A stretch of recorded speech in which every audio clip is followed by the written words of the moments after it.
A veteran once said, retirement felt like losing my purpose, a hero without a mission.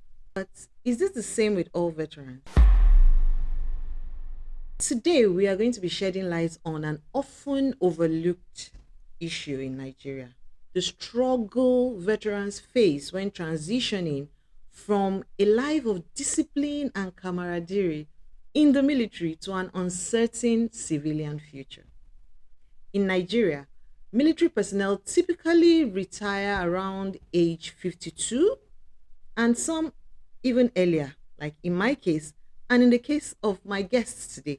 This is different amongst their civilian peers. This early exit often leaves many veterans grappling with meager pensions, loss of identity, and the daunting challenge of rebuilding their lives from the scratch.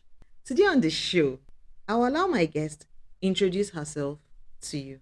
Hello, Chibuzor. Hi Bella, it's good to finally meet you. Same here, Chibuzor. We've been speaking on the phone forever, but I'm so elated that you're here with I am me happy today. to be here myself. Thank you. Thank you for making Thank it you, out. you're welcome. All right. So, introduce yourself to us. Okay, my name is Chibuzor Amah.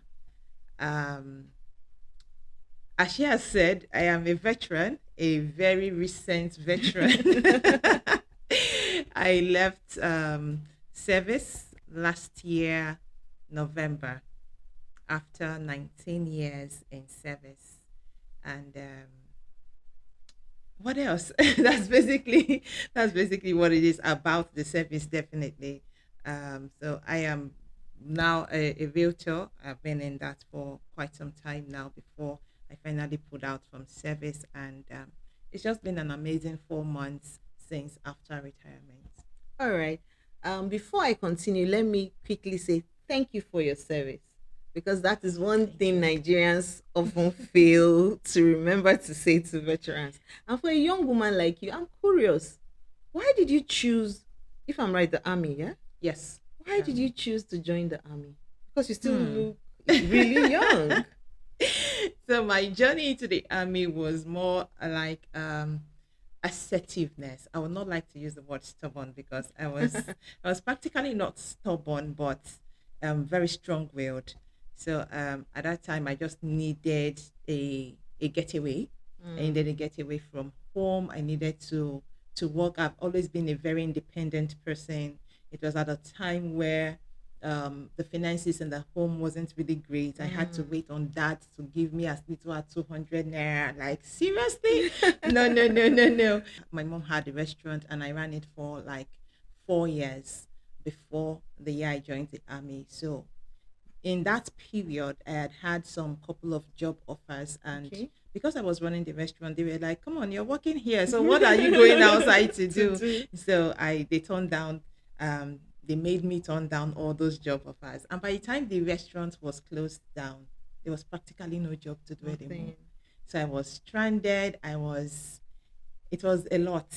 So I need a job. I can't Mm. be home. I need to make money for myself. As young as I was at that time, I was still, at that time, I think I was just about 20.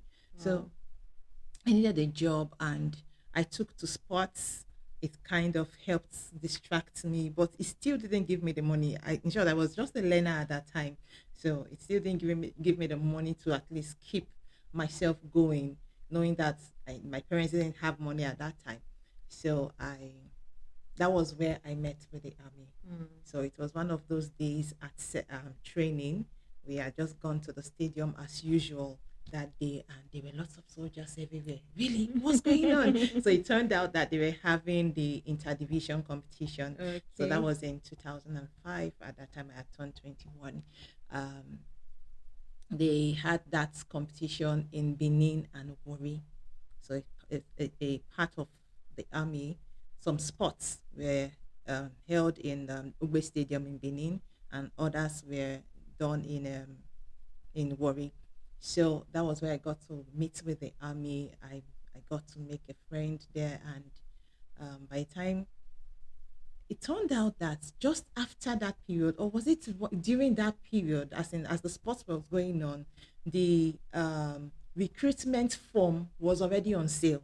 Okay. right? So I got the form. I went for state screening against my parents' wish. Like they tried to stop me, but I had Interestingly, that's threatened. the story of a lot of Yes, young men and women that joined the exactly. military. So they had tried to stop me, and I'm like, you're not going to win on this one because you are the. I mean, I got a job um, for, with Coca-Cola at that time. I was supposed to be working in their kitchen, right? Okay. I was supposed to be working in the kitchen. That was when I was running my mom's restaurant, and the pay was good. The opportunity was good. I had an opportunity to go back to school. I had everything going, Yeah. but I was refused the job. So like my parents wouldn't allow me go, Yeah. so it was a lot like, no, no, no, you've taken a lot from me, this one has to stand. And they knew me that when I put my foot down on Down. something, there was no stopping me. That was it basically. That's nice. That's an interesting one. And like I said earlier, for a lot of young men and women, they have a similar story. Mm. Most of them, it's either they're trying to run away from something from home, or they just want to be independent, or Yes. for some, they want to help their family out and they see the military as okay, an easy way to do that. However, how was your experience? Those 19 years. uh so I'm someone that i I don't have regrets in life. Awesome, I awesome. don't have regrets. I look for the learning curve in everything and I learn from it. And that's not to say my experience was actually bad. My experience wasn't bad, Mhm. but I feel if I had faced life with a cooler head, Mm. maybe the military wouldn't have been my the Your first route. option. Yes, it wouldn't have been my first option. It wouldn't have been the route I'll plow in life. But then again, when you look at it, at the end of the day, it is God that plans our lives. If I tell you the story of how I got into the job, it wasn't just me wanting to get into the job. There were lots of hurdles. Hurdles. I went for the state screening. I was dropped at the state. They said I had flat foot. Yes, I had partial flat feet. It's not very Mm. pronounced. Yeah. And in the same intake, the army came back to Benin to recruit sports people, and that was the same intake that I was dropped at the state level. I Wow. got in the through the PT. Wow. You understand? A lot of So it things. I was was. it was it was destined to It was happen. destined And to I happen tell a lot of exactly. people when they ask me, why did you choose to join the Navy? I tell them it was meant to be. Yes. I never planned it myself. It was Mm-hmm. meant to be. And most times, for people like us that are forward thinking and independent, most times the military serves as a means to an end for us. It Exactly. helps us get our lives organized, Mm. because one thing I love about the military was the discipline. As in, it got me to really know how to organize my My life, life. structure my life, and when I want to do something, I just go ahead and do And it. do it. And I feel like the military helps young men and women to get their heads in the right place Very true. before you now launch out and do your own thing, which is Very true. what you have opted to do. But you chose to do it earlier than usual.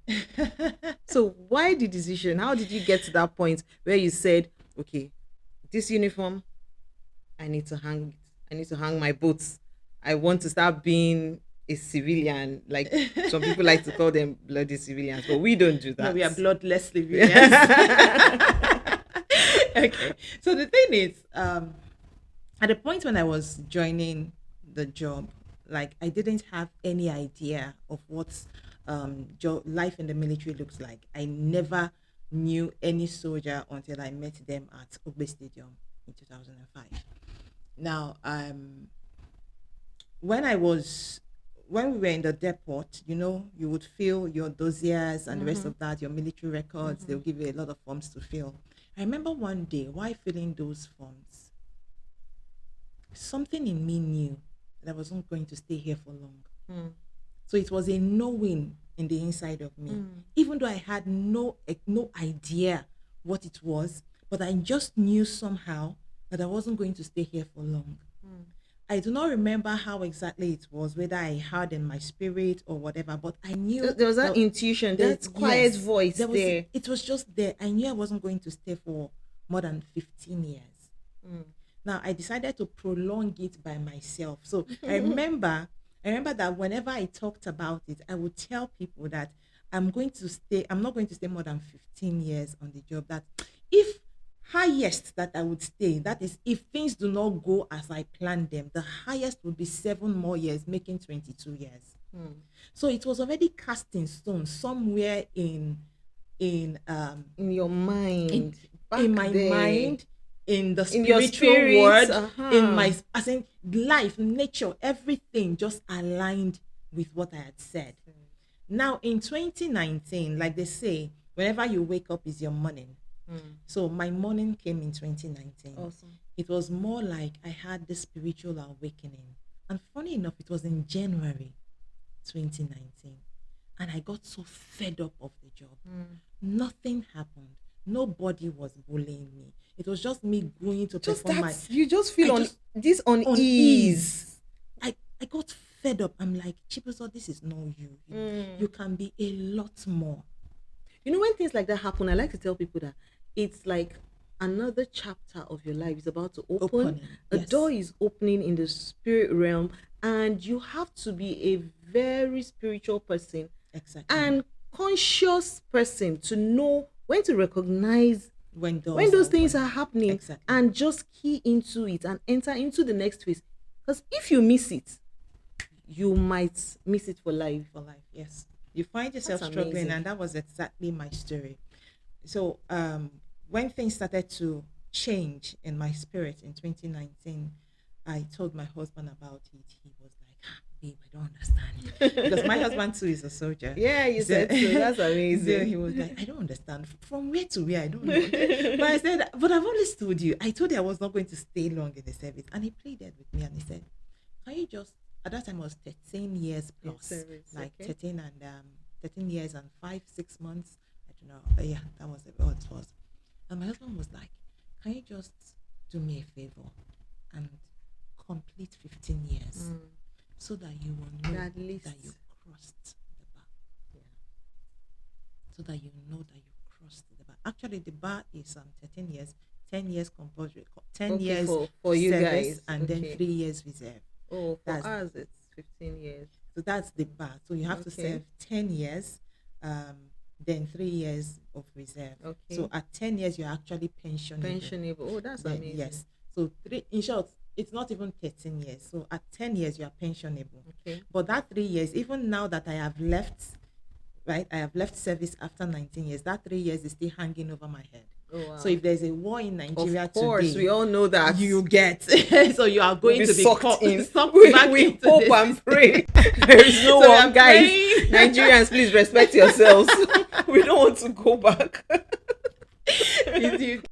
So it was already 10 years. So my husband pleaded that I at least cross the 15-year bar just in case anything happens. Anything happens. Because there's nothing that would happen that would make them call you back at 15 years. Yeah. So it's everywhere. So I waited the next year, which was 16 years, to get the rank. I didn't get it. And then I had to wait 1 extra year because I was already close to the next rank. And we all know that the lower your rank, the more useless you are in the system. So You I can was, say that yes, again. the more useless you are in the system, every little thing is you they will call. It's you. So I just needed to have that next rank. Right. So it cost me 2 more years Oh, wow. of waiting. So after I got the rank at 17 years, I was supposed to apply the next year, rather, yes, January the next year. And it just dawned on me in December that, hello, you are applying, and the table that is going to get to, the person there is your own person. Do you want him to come to the office and just see your letter? And so I had to call him, and I had worked with him as his PA when I was in Kaduna. So we have this very good relationship. Like, he's a father figure to my family. Yeah.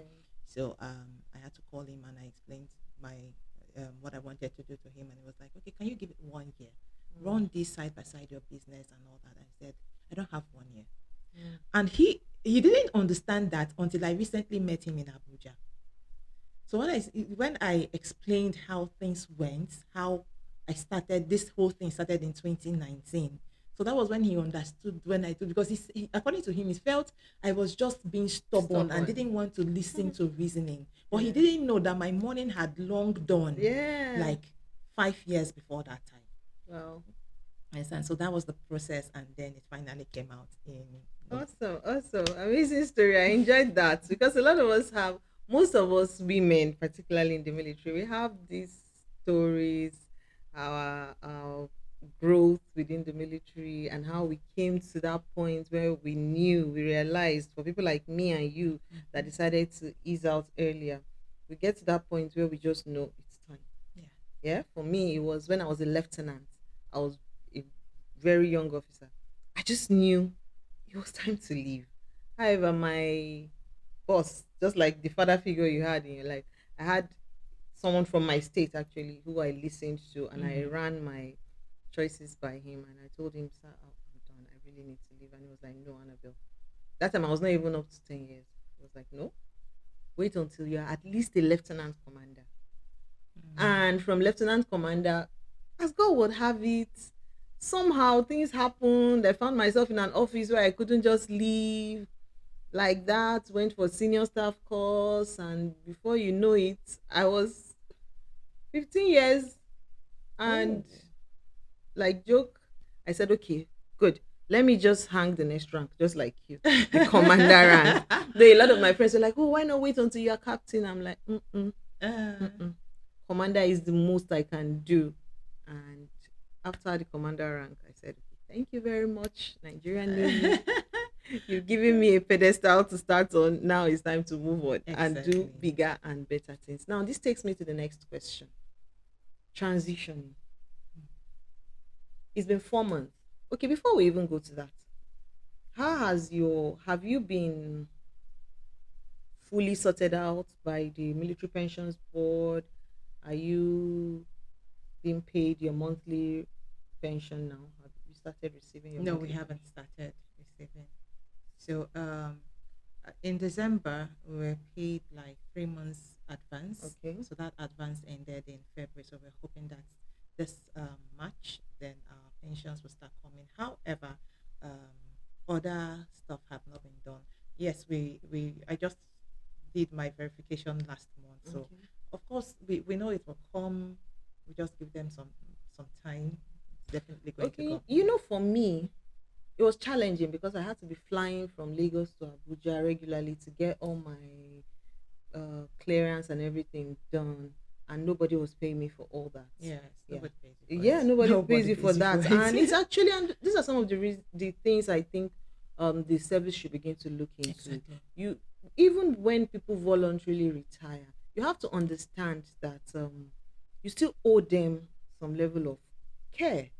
You know, the cost of flying or even going by road. My, I do not even see why we have to travel all the way to Exactly, Abuja. I was getting to that. Why do we have to travel all I the way to traveled to Abuja? Come Abuja on. twice. I had to do some parts of the clearance here in Lagos. Mm-hmm. Went to Abuja to do just like a portion, maybe just sign like two places, Insignificant. insignificantly. Then came back to Lagos to sort out the other, and it was like you had to sort this out before you go to the next level. So it cost me like 4 flights. Really. Yes. Wow. And I needed to do that for my gratuity and all Mm-hmm. the other Mm-hmm. benefits to come. And even after doing all that, it took a while before the benefits came, and they came in batches. Batches. And it makes it quite insignificant if you look at it. Very true. And Very makes true. life difficult for those that really need this thing to start off, to take off their lives. For some of us, we could balance it out because we had support system. You have your husband and Mm-hmm. everything. We had people that could at least help cushion the effect. But what about people that do not They have don't. support Yeah. systems? These Especially are the men. especially the men. These are issues that we should begin to put out there.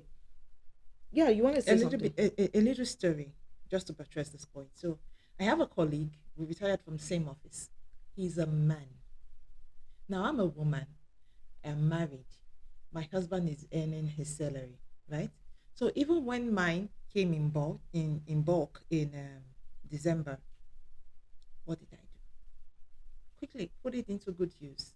Sorted out the children's school fees and the rest of that. Why? Because I knew that for the next 3 months, nothing was going to come as per salary. Now, can you now imagine what my colleague, who is a man, and his wife was not working, just doing one petty, insignificant business? Now, because of the renovations, because there were renovations going on in his barracks, he had to now move because the renovation was going to touch his block. So they had to move them out. He had to now move his family to his state, Benue State. Wow. That was cost. Over 300,000 naira spent. Of course. Now, how are this family going to feed?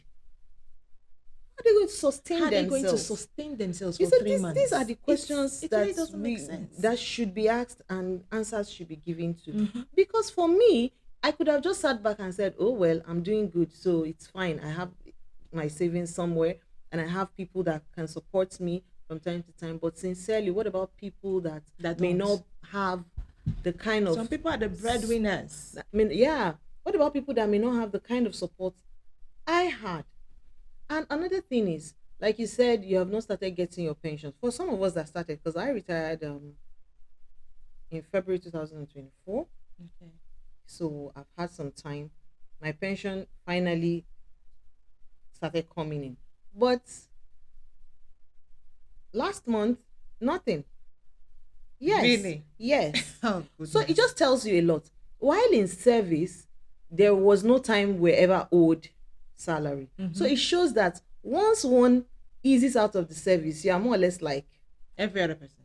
Just go and sort yourself. Go and sort yourself out. Nobody cares about you. Exactly. Even in the service, it happens like nobody cares about you. Nobody cares about you. Sincerely, I just feel that more should be done for veterans. Or what do you think? A lot more has to be done for veterans, but then even the soldiers in service are suffering. So if you are suffering while in service, how much more when you leave? I think the government needs to look more into the Ministry of Defense. I agree with you totally. Totally. Be it whether they are still serving, whether they are veterans, please, government, you need to look into the Ministry of Defense. It's appalling. I'm just going to deviate a little because this is the part where it begins to hurt my heart. Exactly. I was going, now this is not to say that you should go on the road and clear those guys, because these guys are trying to make ends meet. I was coming from Lagos, Idumota. I went to get some stuff at Idumota, and there was this particular junction. There were lots of bike men there. Now, every one of them, there was no civilian there. Wow. They were either soldiers, Air Force, Navy, or police. They were all doing Okada. Why? And there are 7 personnel. There are 7 personnel just to survive. I can still afford to live my baby girl life. No, that's not baby. This is not baby girl life. At least I can still. I love the baby girl life. Everybody but does. I really can't afford it. When the military, yes, you I can't afford it. Yeah, absolutely. Right? But I still have at least a more comfortable life than some of my counterparts, because at least I have something running for me. But there are people who do not. Exactly. What do they get to do? They get to go and do a chaba on the way. Come on. That's sad. That's sad. That's a slap. It's a slap. It's a slap on the face of the armed forces of forces. A nation like Nigeria. You know, we pride ourselves in the fact that we have one of the biggest militaries in Africa. But seriously, a military that does not really take care of its personnel, what kind of military is that? I think we need to do better. I understand that the resources may be a little tight here and there for the ministry. Well, we don't know. Okay, all right. We are not at the helms of affairs. And we always hear that, funding, and I believe, funding should probably be improved. But even at that, can we do better with the little we have right now? Can we take our time to look at the downtrodden and understand their plight? Especially those on the other ranks. The other ranks. It's even easier for the officers, at least, but for the other ranks, exactly. Come on, you can't even complain. You can't do anything. It's worse in the army. I totally understand. It's worse. I totally understand. And To be sincere, I think we need to start talking about this more often. So, Chibuzo, the crux of this discussion today is how easy has it been for you to transition, seeing as you are still fresh and you are still transitioning. For me, it's been a year, so I am more or less like No almost balance. fully adjusted. But for you, you're barely 4 months out of the service. How has it been transitioning? uh, tran- Transitioning has really not been easy, Okay. honestly. Especially when you look at the mental adjustment part of it, it's been a lot. Mm. Like I still my alarm still rings at 4, Hmm. but guess what? I still beat my alarm, so I wake up way before my alarm Because rings. your body clock is just used to waking up at Exactly. that time. So I just tell myself, Chibuzo, it's not the alarm. Go back to sleep. And then when the alarm rings, I'm like, okay, what do I have to do today? I'm just scanning my brain. I'm like, what am I doing today? Is there parade today? Am I on duty today? And then, like, baby girl, you're no longer in service. You're no longer in My service. Come goodness. on, relax. That is so, And then, that's it's slight reflection of PTSD there, because like, you're thinking really. parade, you're thinking, I can And then you're imagine. not looking at the children. Oh, I have to go cook. I have to go. Babe, relax, sleep, pamper yourself. What's all You're in that? your baby girl era This is right my now. baby You girl should be era. Like, chilling. really, just like a chill pill. And talking about PTSD, Mm. I wanted to just um, bring us to something. I know it's not what we're talking about No, today, it's part of but it. It's all part of it. We're looking yes, at the mental adjustment. So yes. it's So, what I'm going to say is outside of the veteran life. It's just about soldiers still in service. Now, this is me appealing to the Ministry of Defense, appealing to the armed forces.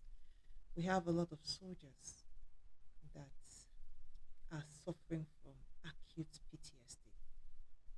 We go to wars, we go to Meduguri, we go to fight battles in Meduguri, and then we come back and they're just bringing us back into the system. Mm. Come on, many of these guys have seen shit. Permit my language, please. Many of these guys have seen a lot. I'm saying too much of a lot actually, but they've seen a whole lot that they need to be rehabilitated. I totally agree with I you. do not think that there is any rehabilitation going on for soldiers. I don't think so. So we have people, they go to war, they come back, and the highest thing that they do is to debrief them. Come on, these guys have seen, they've seen So nonsense. much. They They need their minds to gradually adjust. They need adjust. therapy. They And that's why you need, see a lot of violent soldiers on the streets. They yeah. are violent. I remember a case of a lady at my place of work. So the barracks where my office is located. Now this lady she just had a child, and she gave birth through CS. The husband came all the way from Meduguri, and on the day of the on the day of the naming, which was 8 days after delivery, this man beat this woman blue black, claiming that the child was not his. Meanwhile, this child was a total replica of this man. But because his mind was not where he Exactly. was before. You see, That's really I sad. mean, it's a whole It's lot. really sad. I think this is a call to the, you said you're talking about the soldiers, but I'm also linking it with veterans, because a lot of Veterans veterans left the service after their experience in the fields in the out there, field, so yes. I feel like this is where we call out the Directorate of Veteran Affairs in the Defense Headquarters, Mm-hmm. and we call upon the service chiefs, the Chief of Defense Staff, and the President and Commander in Chief of the Armed Forces of Nigeria. Please look into the plight of soldiers and veterans that have mental health issues. We're going to be talking about that extensively in coming episodes, Exactly. but let's use this opportunity to please appeal to whoever is concerned. Set up an office that deals with counseling these people and getting them in the right shape to properly adjust to civil life when, if and when they eventually leave the service. My final question to you, Chibuzo, would be, what suggestions do you have for the veterans themselves and the armed forces of Nigeria as it concerns assisting veterans to transition easily without stress? Wow. That was more like putting me on the spot. So, That's why you're on the other side, by the way.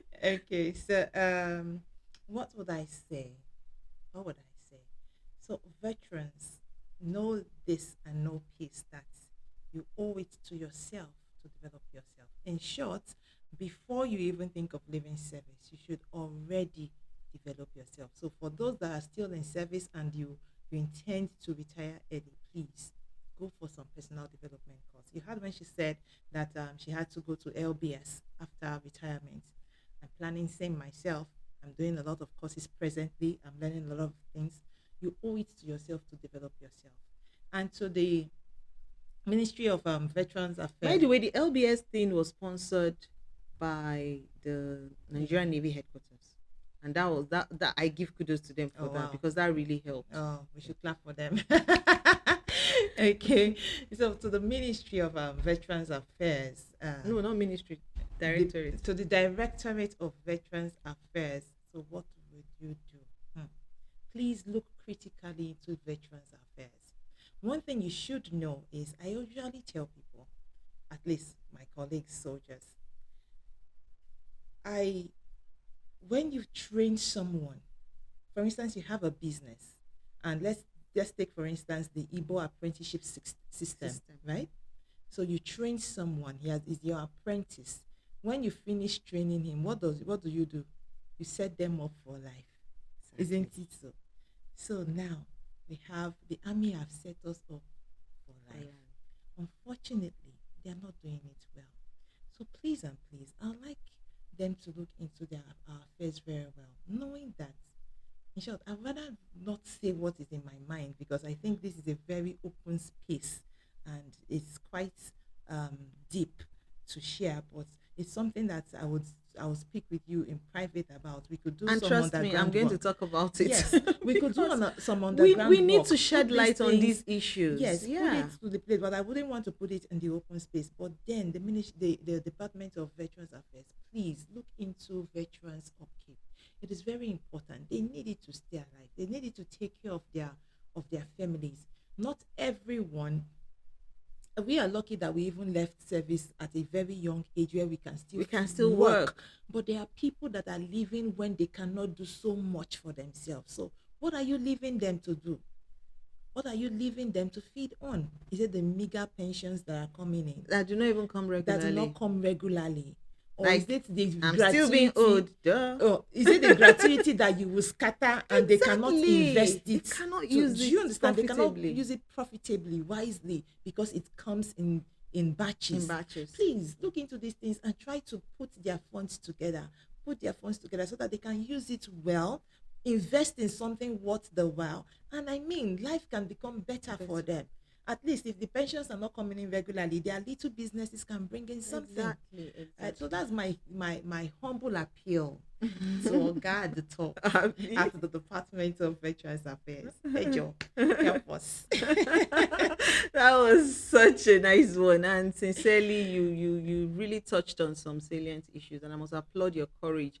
Even though you said you are still holding back, I can imagine if she wasn't holding back, the kind of worms that would have been opened here today. But this is amazing. Thank you so much, Chibuzor. You're It's been a welcome, Bella. delight chatting to you on the other side podcast, and I'm so grateful that you chose to come today. And this is what better way to start off this series on veterans than to start with someone that is as smart, as sharp, and as intelligent as you. I'm still fresh. Still fresh. Thank you so much once again for your Thank you, service to the thank Armed you. Forces and the Federal Republic of Thank you for yours Nigeria. too. Thank you, thank you. And I hope that we continue to be of service to our fatherland, Nigeria. Yes. And so, guys, on that note, we have come to the end of this episode of the Other Side podcast with me, Annabelle Kemi. I hope this sends the right message to the right quarters and actions begin to take place. Let's stop seeing just lip service. All right, let's begin to see some actual movement and change. Thank you all so much, and see you on the next episode of the Other Side podcast. Ciao.